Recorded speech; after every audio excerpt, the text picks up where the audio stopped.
अब्बा के मरने के बाद बेटों और बेटियों ने सारी जायदाद हड़प ली और कोई अमेरिका तो कोई कनाडा चला गया। और माँ माजूर जफर के हिस्से में आई, जो सारा दिन सड़कों पर भीख मांगकर बूढ़ी माँ का पेट पालता था और अम्मा से कहता कि मुझे माफ कर देना, मैं तुम्हारा हक अदा नहीं कर सका। तो अम्मा इसे सीने से लगाकर सिसकियां भरकर रोती। जफर के हिस्से में जो मकान आया था, 5 साल बाद भाई और बहनें इसका भी हिस्सा करने आ गए। तो जफर ने वो मकान इनको दिया और माँ को लेकर जैसे ही बाहर निकला तो पूरा मोहल्ला जारो कितार रोने लगा। तो अचानक मेरी सबसे बड़ी गलती ये थी कि मैंने अपने बहन भाइयों पर एतबार किया था।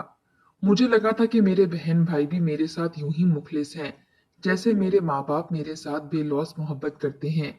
मगर मुझे इस बात की कहाँ खबर थी कि मेरे बहन भाई तो दर हकीकत मुनाफकत का लबादा ओढ़े हुए इस घर में रह रहे हैं। मेरी जब पैदाइश हुई थी तो पैदाइश के पहले ही दिन जब मेरी माँ अस्पताल से घर वापस आ रही थी तो इनका एक्सीडेंट हो गया था। इस हादसे में सिर्फ मेरे माँ बाप को ही नहीं बल्कि मुझे भी चोटें आई थीं। मेरी एक टांग में कुछ मसला हो गया था, हड्डी 4 जगह से टूट चुकी थी। डॉक्टरों ने जब मेरा इलाज किया कहने लगे मेरी हड्डियां बहुत नरम हैं, इसलिए धीरे धीरे ठीक हो जाएंगी और मैं आम इंसानों की तरह चलने लगूंगा। मगर डॉक्टरों ने भी कुछ ऐसी लापरवाहियां कर दी कि मेरी हड्डी तो जुड़ गई, मगर मेरी एक टांग दूसरी टांग से छोटी हो गई और मैं लड़खड़ाकर चलने लगा। जब तक मेरा दायां हाथ मेरी दाईं टांग पर ना होता मैं चल ही नहीं पाता था। मुंह के बल जमीन पर आ जाया करता था। मेरे 5 बहन भाई और भी थे, वो सभी मुझसे बड़े थे। मेरी माँ ने जब मुझे इस हाल में देखा तो वो बहुत रोया करती। मेरे अब्बू इन्हें हौसला दिया करते। माँ बहुत ही नरम दिल और पुरखलूस औरत थी। वो रो रो कर मेरे अब्बू से कहने लगती कि अभी तक तो हम जिंदा हैं, अगर हमें कुछ हो गया तो हमारे बच्चे की देखभाल कौन करेगा। ये तो ठीक से चल भी नहीं पाता और इस दुनिया को तो तुम जानती ही हो। तभी मेरे बहन भाई मेरे पास चले आते और मेरे माँ बाप को हौसला देकर कहते कि आप फिक्र क्यों करती हैं, हम इसका भरपूर ख्याल रखेंगे, इसे बिल्कुल यूं पालेंगे जैसे माँ बाप अपनी औलाद को पालते हैं। मुझे शुरू से ही मेरे माँ बाप और बहन भाइयों ने बहुत ही प्यार और मोहब्बत से परवान चढ़ाया था। मैं जब स्कूल जाने की उम्र का हुआ तो मुझे बहुत ज्यादा बेचैनी थी। खौफ था कि जब स्कूल गया तो मेरी सब एक टांग छोटी होने की वजह से मजाक उड़ाएंगे। जैसा मैंने सोचा था हुआ भी वैसा ही था। जब स्कूल गया तो बच्चे मेरा बेहद मजाक उड़ाते, बार बार मुझे धक्का देकर गिरा देते। मेरी तो टांग में ही मसला था, हर वक्त दर्द रहा करता, मुझे उठने में भी तकलीफ हुआ करती। जबकि मेरे असातिज़ा भी मुझ पर कुछ खास ध्यान नहीं दिया करते थे। जरा सी गलती हो जाती तो फौरन मारने पीटने लगते। मेरा पढ़ाई से दिल उचाट होने लगा तो मैं रोते हुए घर वापस आ गया और माँ को सारी रुदात सुनाने लगा। मैंने तो साफ इनकार कर दिया था कि मैं अब स्कूल जाकर नहीं पढ़ूंगा। मेरे बहन भाई भी परेशान हो चुके थे, कहने लगे कि आज पढ़ोगे नहीं तो कल दुनिया में अपना नाम कैसे बनाओगे, माँ बाप का नाम कैसे रोशन करोगे। मगर मैं कुछ भी सुनने के मूड में ही ना था। मेरे माँ बाप मुझसे बेहद मोहब्बत करते थे, शायद इसलिए ताकि मुझे अपनी कमजोरी का एहसास ना हो, जबकि बाकी बहन भाइयों के साथ इनका रवैया काफी सख्त होता था। जितनी वो मुझसे मोहब्बत करते थे इतनी वो बाकी 5 बहन भाइयों से बिल्कुल भी नहीं करते थे, जिसकी वजह से उम्र के बढ़ने के साथ साथ मेरे बहन भाइयों में थोड़ी सी जेलसी भी पैदा होने लगी। अक्सर बोल पड़ते कि अम्मी आप जफर से इतनी मोहब्बत करती हैं, इसकी आती भी आप हमारे साथ नहीं करती, इसकी हर चीज का ख्याल रखती हैं, इतना बड़ा हो चुका है मगर इसके बावजूद आज तक आप इसके हर काम में मदद करती हैं, इसे यूं संवारती हैं जैसे 2-3 साल का बच्चा हो। ये बात सुनकर मेरी माँ मुझे बहुत प्यार से पुकार कर कह देती कि मेरा तो लाडला बेटा है, मेरा बस चले तो मैं अपना दिल निकाल कर इसे तोहफे में दे दूं। यही बातें थीं जिन्होंने मेरे बहन भाइयों को मेरे खिलाफ करना शुरू कर दिया था। वो दिल ही दिल में ये बुग़्ज़ रखने लगे थे, मगर ऊपर से मीठी छुरी बनकर मुझसे मोहब्बत जताया करते थे। मुझे तो अंदाजा ही नहीं था कि जिन बहन भाइयों पर मैं अपनी जान निछावर करता हूँ वो मेरे बारे में इस कदर गलत सोच रखते हैं। मेरे अब्बू का कारखाना था। पहले तो वो एक छोटी सी चमड़े की दुकान पर काम किया करते थे, मगर जैसे जैसे भाई बड़ा हुआ और इसने पढ़ाई की तो दोनों भाइयों ने मिलकर अब्बा को खुद का कारखाना बना दिया और यूं वो दिन दुगनी और रात चुगनी तरक्की करने लगे। हम लाखों में खेलने लगे थे। हमारा तो अब किसी से मिजाज ही ना मिलता था। कई जमीनें खरीद कर और फ्लैट्स बनाकर हमने लोगों को किराए पर दे रखे थे। हमारी इस कदर आमदनी हो चुकी थी कि हमें अंदाजा ही ना था। हर तरफ खुशहाली ही खुशहाली थी। मगर न जाने क्यों मैं एक सादगी पसंद सा लड़का था। मेरे बहन भाई और माँ बाप बहुत खुश रहने लगे थे। वो रोजाना बाहर घूमने फिरने जाते। जब मुझे अपने साथ चलने का कहते तो मैं कोई ना कोई बहाना बनाकर घर ही रह जाता। न जाने क्यों मुझे बाहर की दुनिया से खौफ महसूस होता था। ऐसा लगता था जैसे बाहर गया तो लोग मुझे घूर घूर कर देखेंगे। इनकी नजरों का सामना मैं बिल्कुल भी नहीं कर सकता था। मैं दुनिया से कुतराता था और खासकर इस बात से खौफ खाता था कि अगर मैं अपने इतने प्यारे और ठाट बाट वाले बहन भाइयों के साथ घर से बाहर गया तो जब मैं इनके साथ लड़खड़ाकर चला तो इनकी तजलील होगी। मैं खुद को इनसे बहुत कम तर समझने लगा था, क्योंकि ये सारी शान शौकत तो मेरे भाइयों की मेहनत थी। मेरे अब्बू की मेहनत थी, मेरा क्या सरोकार। मैं तो हर वक्त घर में किसी फजूल सी चीज की तरह पड़ा रहता। माँ बाप भी मेरी खातिर घर रुक जाया करते। वो कहने लगते कि अगर हमारा बेटा बाहर नहीं जाएगा तो हम भी नहीं जाएंगे। बहन भाइयों का चेहरा उतर जाया करता। वो कहने लगते कि कभी तो जफर के अलावा हमारे बारे में भी सोच लिया करें। जब देखें आप इसकी तरफदारी कर रहे होते हैं और इसी की साइड ले रहे होते हैं। कभी तो हमारी खुशियों में भी शामिल हो जाया करें। मजबूरन माँ बाप को भी इनके साथ जाना पड़ता और मैं घर में बैठकर रोता रहता। अल्लाह ताला से शिकायत करता रहता कि आखिर क्यों मेरे साथ ये माजूरी लगाई। अगर मैं भी आम लोगों की तरह होता तो शायद मेरी भी अपनी एक शान होती। मैं उठकर आईने के सामने खुद को देखने लगा। मेरा तो इस हादसे ने हाल ही बुरा कर दिया था।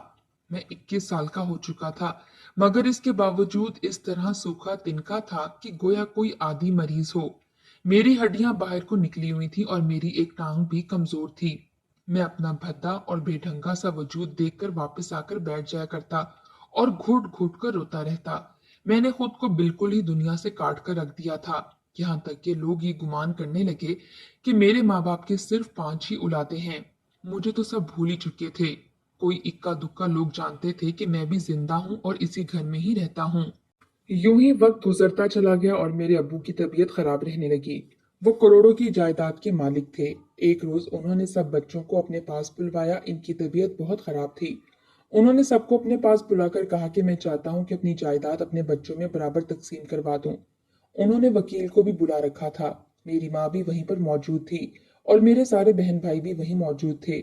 मैं वहां पर नहीं गया था, मगर जब मुझे मेरी माँ ने आवाज दी तो मैं कमरे में चला आया। मुझे कमरे में आता देखकर मेरे बहन भाइयों का चेहरा बिगड़ गया, गोया मेरी मौजूदगी इन्हें पसंद ही ना आई हो। मैंने एक गहरी सांस खारिज की और खामोशी से सर झुकाकर अम्मी के पास बैठ गया। अब्बू ने लड़खड़ाती हुई जबान से मेरा नाम लिया और कहने लगे कि जफर बेटा, इधर मेरे पास आओ, यहाँ मेरे पास आकर बैठो। उन्होंने यूं बहन भाइयों में मुझे मुखातिब किया तो मेरे चेहरे का रंग सुर्ख हो गया। वहीं बाकी बहन भाइयों के चेहरे पर नागवारी उभर आई। मैं जानता था कि इन्हें ये सब पसंद नहीं आया। मैं उठा और चलते हुए अब्बू के पास जाकर बैठ गया। मैंने अब्बू का हाथ थामा और अपने लबों से लगाकर रोते हुए बोला कि जी अब्बू, हुक्म करें, आप क्या कहना चाहते हैं। मैंने जब ऐसा कहा तो अकब से मेरे भाई की तंजिया मुस्कुराहट उभरी, गोया वो मेरा मजाक उड़ा रहा हो। मगर मेरे अब्बू कुछ बोलना चाहते थे। उन्होंने वकील से कहा कि मैं जो जमीन और जायदाद जिस बेटे के नाम कर रहा हूं तुम वो लिखते जाना। ये कहकर उन्होंने मेरी बहनों से जायदाद का बंटवारा करना शुरू किया। उन्होंने मेरी बहनों को इनका हक दिया और छोटे भाई को इसका हिस्सा दिया। अब पीछे मैं और मेरा बड़ा भाई ही बचे थे और जायदाद का एक बड़ा हिस्सा अभी भी मौजूद था। मेरे अब्बू ने अभी मेरे बड़े भाई का नाम लिया ही था कि इनकी सांस फूलने लगी। अम्मी और हम सब भागकर अब्बू के पास आए और इन्हें उठाकर पानी पिलाने लगे। अभी पानी का एक घूंट इनकी हलक से उतर रहा था कि इनकी रूह परवास कर गई। वो हमें छोड़कर जा चुके थे। बड़ा भाई अब्बू को बार बार बुलाकर सवाल करने लगा कि अब्बू उठें, आपने ये क्या सवालिया निशान छोड़ दिया है। मुझे ये तो बताएं कि मेरी जायदाद कौन सी है। भाई को ऐसा कहते देखकर तो अम्मा ने झिड़क कर कहा कि तुम्हारे अब्बू की तबीयत खराब है, इन्हें अस्पताल लेकर जाओ, तुम्हें जायदाद की पड़ी है। मगर वो तो उसी वक्त ही दम तोड़ चुके थे। अब्बू के जाने का सदमा सबसे ज्यादा था। मेरी अम्मी का तो रो रो कर बुरा हाल हो चुका था। ऐसा नहीं था कि बाकी बहन भाइयों का सदमा नहीं था, मगर इनके चेहरे पर वो गम और दुख नहीं नजर आ रहा था। आखिर को बैठे बैठाए वो करोड़ों की जायदाद के मालिक बन चुके थे। इनके चेहरों से तो लालच और तकब्बुर छलक रहा था।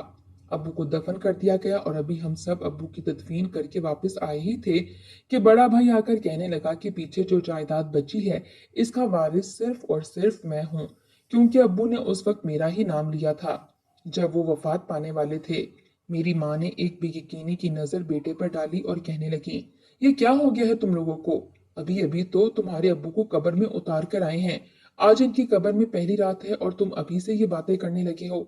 क्या तुम्हें अब्बू से ज्यादा इस जायदाद की फिक्र है?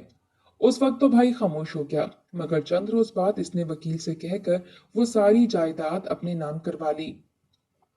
सब बहन भाई अमीर हो चुके थे, करोड़ों के मालिक थे, ऐश करने लगे। इन्हें तो जरा भी गम नहीं था कि अब्बू की वफात को अभी सिर्फ 8 दिन ही हुए हैं। मेरी माँ ने अपने बेटों के बदलते हुए तासुरात देखे और जब खबर मिली कि बड़े भाई ने सारी जायदाद अपने नाम करवा ली है तो वो गुस्से से कहने लगी कि ये क्या बेहूदगी है। इस जायदाद में सिर्फ तुम ही नहीं बल्कि जफर भी बराबर का हिस्सेदार था। तुम दोनों ही रहते थे, फिर तुमने सारी जायदाद आखिर अपने नाम क्यों करवा ली? इतना सुनना था कि बड़ा भाई नखरीले से अंदाज में सर झटक कर माँ से कहने लगा कि इसने आज तक किया ही क्या है। पहली जमात में स्कूल डाला था तो रोता पीटता घर वापस आ गया था। आज तक ना ही इसने कारखाने का काम संभाला है और ना ही एक चीज उठाकर इधर से उधर रखी है। फिर आखिर इसका किस बात का हिस्सा? इसको तो मैंने परवान चढ़ाया है। आज तुम लोग करोड़ों में खेल रहे हो तो वो सिर्फ और सिर्फ मेरे और मेरे बहन भाइयों की मेहनत से। इस जफर नामी बीमारी को हम जानते ही नहीं। इतना सुनना था कि मेरे पैरों के नीचे से जमीन निकल गई। मैं सदमे के मारे अपने बहन भाइयों को देखने लगा जो बिल्कुल ही पराये हो चुके थे। माँ तो सदमे से जमीन पर गिर चुकी थी। वो कहने लगी कि तुम लोगों को करोड़ों की जायदाद मिल चुकी है। भले ही जफर ने कुछ ना किया हो, मगर वो तुम लोगों के बाप की ही औलाद था और इसका भी इसमें बराबर का हिस्सा है। मगर मेरे बहन भाई तो इस कदर दौलत के नशे में धुत हो चुके थे कि माँ की इज्जत की भी परवाह ना की। अगले चंद ही रोज में सभी बहन भाइयों ने वर्ल्ड टूर का प्लान किया। कोई कनाडा चला गया तो कोई अमेरिका। वो लोग घूमने फिरने के लिए वहीं चले गए और जाते हुए कहकर गए कि हम लोग वहीं पर सेटल हो जाएंगे। अगर अच्छी लड़की मिल गई तो वहीं पर शादी भी कर लेंगे। सब अपनी अपनी मर्जी के मालिक थे। मेरी माँ इनको रोकती रही मगर 15 दिनों के अंदर अंदर हमारी तो जिंदगी ही बदल चुकी थी। सारे बहन भाई दूसरे ममालिक में जा चुके थे। हर चीज इनके नाम हो चुकी थी सवाए हमारे अबाई घर के। वही छोटा सा घर जहां हम लोग रहा करते थे। बड़ी कोठियां और बंगले तो सब बहन भाइयों के नाम हो चुके थे। मैं और माँ अपना सामान उठाए वापस पोसीदा से घर में आ गई। मेरी माँ रोती रहती। मेरे पास तो पैसे भी नहीं थे जो अपना और अपनी माँ का पेट पाल सकता। माँ के पास जो जमा पूंजी थी इससे माँ राशन ले आई और हम खाने लगे।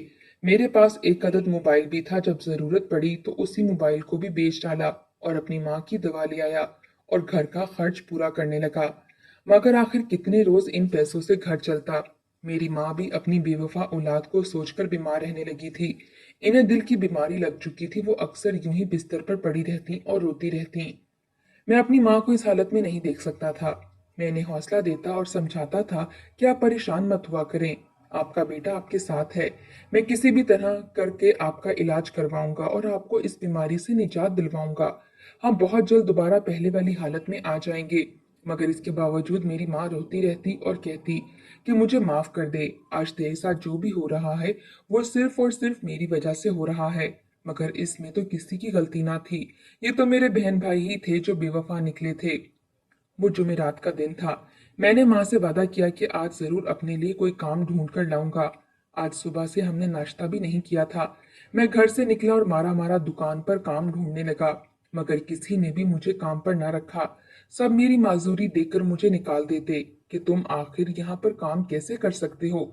आखिर एक मस्जिद के करीब से गुजरा तो देखा कि कई लोग वहां पर बैठे लोगों से भीख मांग रहे हैं। कोई सड़क किनारे बैठा था तो कोई इसके पास। मैंने भी अपनी इज्जत नफ्स को एक तरफ रखा और चलता हुआ इन भिखारियों की लाइन में खड़ा हो गया। तभी एक शख्स नमाज पढ़कर बाहर निकला और इसने मेरे हाथ पर 50 रुपए रख दिए। 50 रुपए देखकर मुझे शर्मिंदगी महसूस हुई, मगर मैं क्या करता? मुझे यही काम बेहतर लगा और मैं सड़क पर भीख मांगने लगा। मैं जब पैसे घर लेकर आया तो माँ कहने लगी कि ये तुम इतने पैसे कहाँ से लाए हो? उस रोज मैंने 500 रुपए कमाए थे। मैंने माँ से कहा कि छोटी मोटी मजदूरी करता हूँ, इसी के पैसे मिले हैं। तो माँ खुश हो गई, मगर इसके बावजूद मैं शर्मिंदा था। मैं तो अपनी माँ को वापस पुरानी हालत में देखना चाहता था। मैं और मेरी माँ अब हम एक दूसरे का वाहिद सहारा थे। यूं ही करते करते कई साल बीत गए। मेरी माँ बिल्कुल सूख कर कांटा हो चुकी थी। इसकी तबीयत काफी खराब रहने लगी थी। 4-5 साल गुजर चुके थे और इतने अरसे में मेरे बहन भाइयों ने एक बार भी पलट कर हमारा हाल दरियाफ्त नहीं किया था। इन्हें तो पैसे मिल चुके थे, मेरा ना सही कम अज कम अपनी माँ का ख्याल कर लेते। 5 साल गुजरे तो एक रोज जब मैं भीख मांगने के लिए घर से निकलने लगा तो मुझे अपने पुराने बंगले के बाहर बड़ी बड़ी गाड़ियां खड़ी नजर आईं। मैं हैरानगी से देखने लगा, इस घर का दरवाजा भी खुला था। शायद मेरे बहन भाई वापस आ चुके थे। सभी ने शादियां कर ली थीं। किसी की बीवी गोरी अंग्रेज थी तो किसी की अजीबो गरीब शक्ल की मालिक। वो लोग मुसलमान तो बिल्कुल भी नहीं लग रही थीं। मैंने सोचा कि शायद इन्हें अपनी माँ का ख्याल आ गया हो। मैं फौरन घर वापस लौटा और माँ को ये खुशखबरी सुनाने लगा। कुछ देर बाद बड़े बहन भाई मेरे घर आए। वही बुसीदा घर में दाखिल हुए तो इनके चेहरे से तकब्बुर टपक रहा था। आकर बगैर कोई तमहीद बांधे और माँ का हाल अहवाल पूछे वो कहने लगे कि हम इस घर का बंटवारा चाहते हैं। इतना सुनना था कि मेरे होश उड़ गए। वो कहने लगे कि वो सारी जायदाद तो मेरी बनाई हुई थी जिसका हिस्सा हुआ है, जबकि ये घर तो हमारा आबाई घर है और मेरे बाप का बनाया हुआ है। घर में हम सबका बराबर का हिस्सा है। मैंने एक गहरी सांस खारिज की और बोला कि क्या वो करोड़ों की जायदाद कम पड़ गई थी जो अब इस बुसीदा से घर को भी लूटने चले आए हो। इतना सुनकर भाई ने मेरे चेहरे पर थप्पड़ मार दिया। मैं खामोश रह गया। मेरी माँ तो उस वक्त दवा लेकर सो चुकी थी। अगर वो मंजर देख लेती तो शायद वहीं पर दम तोड़ जाती। मैंने खामोशी से घर के कागजात भाई के हवाले कर दिए। वो कहने लगा कि अपनी माँ को लेकर इस घर से निकल जाओ। बहरहाल माँ ने जाकर जब ये मंजर देखा तो फौरन बच्चों को बददुआ देकर बोली कि तुम लोग कंगाल होकर रह जाओगे, तुम लोगों के पास कुछ भी नहीं बचेगा। मैं और मेरी माँ घर से अपना सामान लेकर निकल गए। भाइयों ने तो 5 साल में सारी जायदाद उड़ा दी थी। अब इनके पास कोई करोड़ों रुपए ना रहे थे। उन्होंने जो बिजनेस किया था वो भी डूब चुका था। तभी अब नया कारोबार शुरू करने के लिए वो इस घर की जमीन बेचने लगे थे। मैं अपनी माँ को लेकर बाहर निकल गया तो माँ रोते हुए बोली, बेटा तू तो गुजारा कर लेगा मगर मेरी जिम्मेदारी तुझ पर भारी पड़ जाएगी। मेरी जिम्मेदारी तो तुझे मार डालेगी, इसलिए बेहतर है कि मैं ये दुनिया ही छोड़कर चली जाऊं। इतना कहकर माँ फौरन हाथ छुड़वाकर सड़क की जानिब भागी। दूसरी जानिब से एक गाड़ी आ रही थी। मैं लड़खड़ाता हुआ माँ के पीछे भागा मगर तभी माँ गाड़ी से टकराकर गिर गई। ये तो शुक्र था कि गाड़ी वाले ने गाड़ी रोक दी थी। मेरी माँ बेहोश हो चुकी थी। गाड़ी वाला उतरा और मेरी माँ को लेकर अस्पताल चला गया। मैं बेतहाशा रो रहा था। इसने जब मुझसे सवाल किया तो मैं खुली किताब की तरह सब कुछ इसे सुनाने लगा, जिसे सुनकर वो भी परेशान हो गया। कहने लगा कि तुम फिक्र मत करो, तुम्हारे भाइयों ने जो किया इसकी सजा खुदा जरूर देगा, मगर मैं तुम्हें तुम्हारा हक दिलाकर रहूंगा। वो शख्स एक वकील था और अच्छे खासे असर रसूख रखने वाला था। इसने मेरा केस लड़ा। मेरे भाई मेरा हिस्सा खा चुके थे मगर इसने मुझे और मेरी माँ को मेरे भाइयों से करोड़ों की जायदाद वापस दिलवाई और फिर मुझे अपनी कंपनी में काम सिखाया। मुझे तो कुछ भी नहीं आता था मगर इसने मुझ पर 2-3 साल लगाकर सारा काम समझाया। मेरे लिए बकायदा उस्ताद रखे। यकीनन इस जैसे फरिश्ता सिर्फ लोग दुनिया में बहुत कम होते हैं। इसने हर एक हुनर सिखाया और फिर ऐसा काम बताया जो मैं घर बैठकर कंप्यूटर पर कर सकता था। मैं घर रहकर वो काम करता और महीने की तनख्वाह मेरे अकाउंट में आ जाया करती। मेरी माँ खुश थी और मैं भी खुश था कि मैं बेकार नहीं, बस खुद को कमतर समझकर इस दुनिया से किनारा कर लिया था, जबकि हीरे की पहचान सिर्फ हीरा ही कर सकता है। मेरे भाई तो कंगाल हो चुके थे। चंद ही साल में वो बिल्कुल खाली हाथ रह गए और वापस मेरे दर पर लौट आए। मुझसे माफी मांगने लगे। मेरी माँ कहने लगी कि इन्हें निकालो इस घर से जैसे उन्होंने हमें निकाला था। मैंने एक नजर भाइयों पर डाली।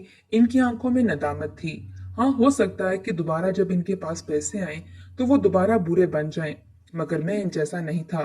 इन्हें घर में रहने की इजाजत दे दी थी और इन्हें नया कारोबार भी शुरू करके दिया।